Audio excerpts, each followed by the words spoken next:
good to be back? Yeah, very good to be back.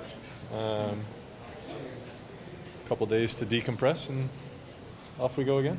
Did your national team experience help you leading into the second half of the MLS season?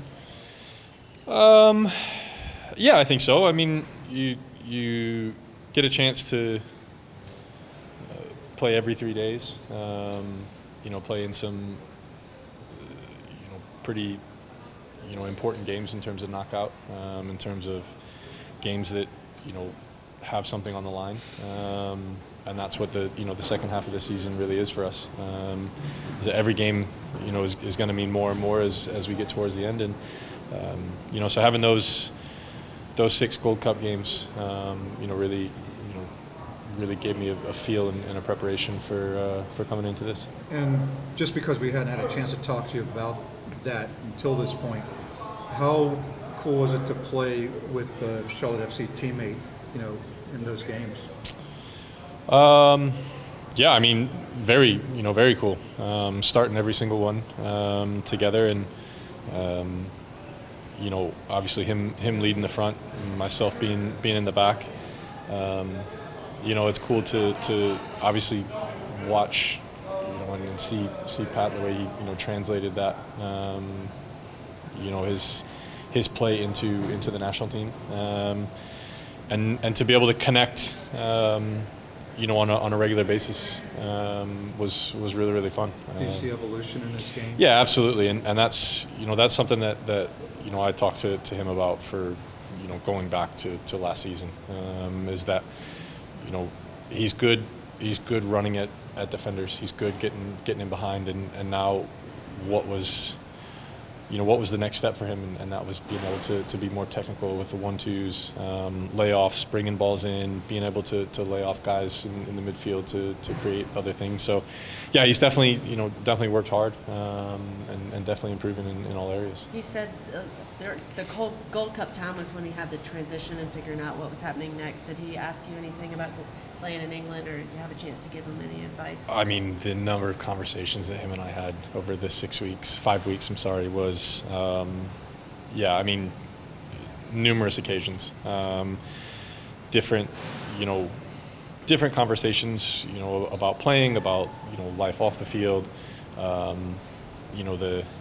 the back and forth of will it happen, won't it happen, what is he, what can he do to kind of help the situation? Does he need to stay out of it? Does he need to have conversations? So, yeah, there was a lot of different conversations between him and I, but not just me. There's multiple guys who would sit down and talk to him throughout the camp to give him little tips and pointers, and I'm happy for him. He's worked really hard to get to that point, and for him to have that opportunity now, is great for the club and great for him as well. Think he has a chance to make the roster next year? I mean, we all have a chance. Yes, but I mean, you feel he worked himself right into that? We all absolutely have a chance. I think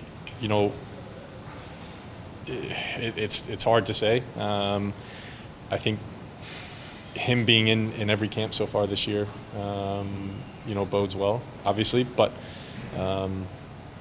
we all have a fight on our hands, and that's just the way it is. That's the nature of this business, the game, and it's why you have to keep pushing, and he has to keep pushing himself,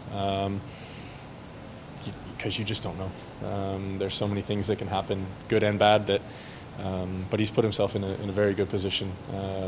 Going, what is it now, about 10 months until probably the final roster gets released.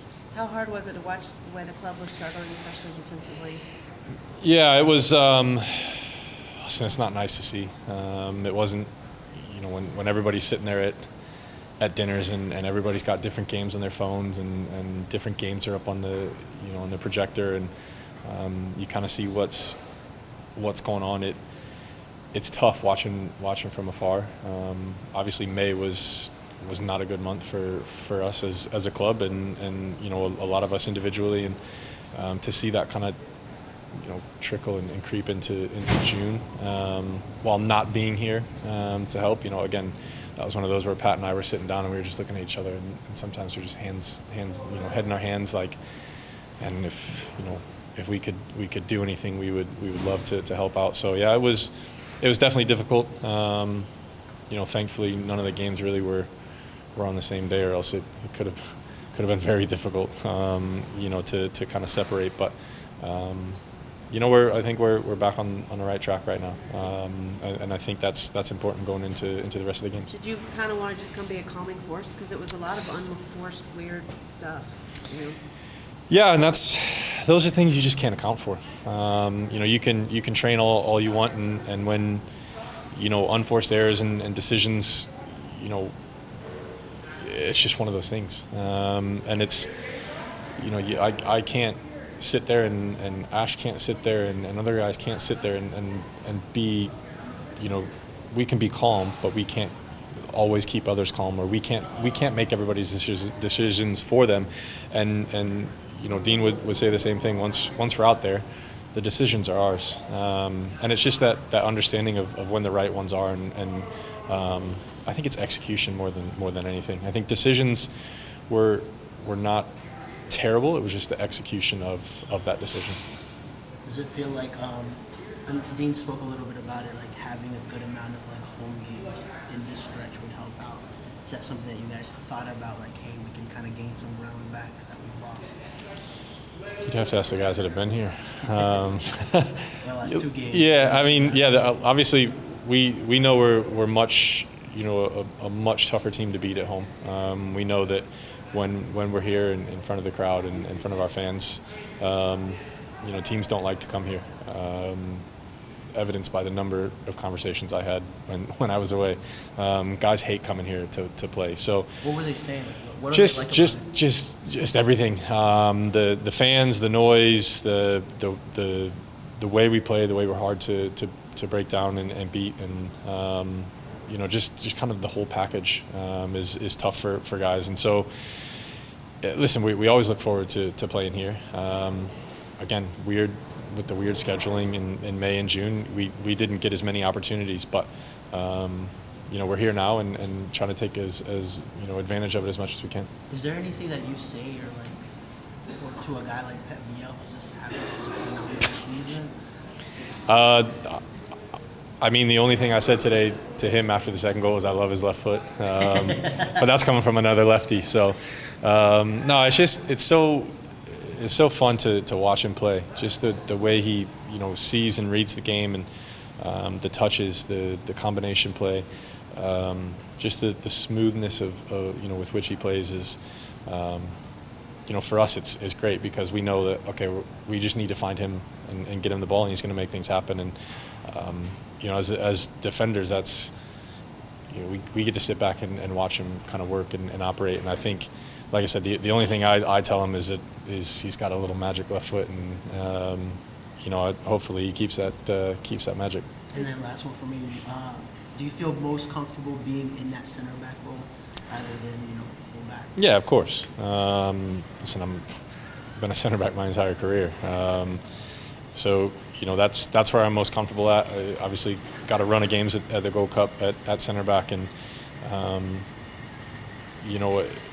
being able to read the game and read situations, understand things before they happen, see things before they happen with and without the ball is where I am probably I best operate. I understand that there are going to be moments where the team needs something different, but listen, if it was my choice, I'd be playing center back every single game. But we'll see what happens going forward. Tim, you come from a city of great soccer heritage in St. Louis. Tonight, Charlotte FC was celebrating the heritage, which doesn't quite go back, professionally as like St. Louis does, but from your take and understanding how important the past is to the present and the future, what did you think of what Charlotte FC did in celebrating the Lightning and what they started? Yeah, listen, we do that a lot in St. Louis, the way we bridge the past with the the present and onto the future, and I think it's important. As players, you always have to understand where the roots are. you know, where everything started, how it started, where it's come from. Because if you don't, then you don't understand culture, you don't understand history, and you know, history in this game especially is important.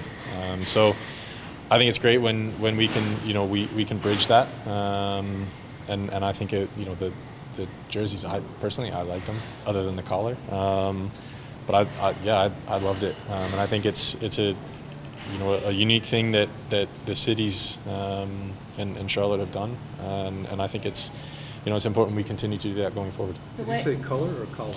Collar, the Okay. collar. Okay. Everybody had an issue with the collar. Okay. The way the global game is set up, American players are going to end up, chances are, going through Europe, maybe not staying in MLS. I mean, is that the way it should be? I mean, is it strange, you know? I mean, I just think it's the game. You know, you see it all the time, and I don't think it's unique to MLS or Europe or anywhere. You see the number of, you know, South Americans moving to Europe and playing. I just think it doesn't happen, I guess, as often with American guys. And so, especially the way that Pat's done it. You know, I'd love to say that I did it the same way, but going Division III to Division I, I never did that. So his is very, very different. But that's just the way the game goes. Teams want players, they're going to buy players. Teams, you know, if they want somebody, they're going to pay the money for them. And everybody finds kind of where they belong and the level that they're at. And you know, it's no different if you're from the U.S., if you're from Argentina, if you're from, you know, Germany, France. That's it. Your value is your value, and teams will value you at a certain, you know, at a certain point, and if they value you enough, they're going to pay the money to bring you in, and that's just the way the game is. Tim, as a player with so much experience at almost every single level, abroad, MLS, international level, what does it mean to you to be able to mentor the next generation, guys like Pat, or even guys in the Charlotte FC locker room for this next generation of footballers? Yeah, I love it. It's one of the things I probably get the most enjoyment out of. You know, I do it a lot with the national team. I try to do it here as much as possible, and you know, it's not so much being super vocal, but it's leading by example, making sure that you're, you know, that I'm doing the right things, and also just being an ear for guys if they want to talk. My stall in the changing room is always open if guys want to come and chat about anything, and you know, that's something that, you know, I probably didn't take advantage enough of when I was younger. So to be able to do that and pass on anything really, to help them reach their own goals, their own individual goals and team goals. Yeah, it's one of the parts of the game that I enjoy, now that I'm much older than everybody else. So yeah. Thank you. Yep. Great stuff. He played a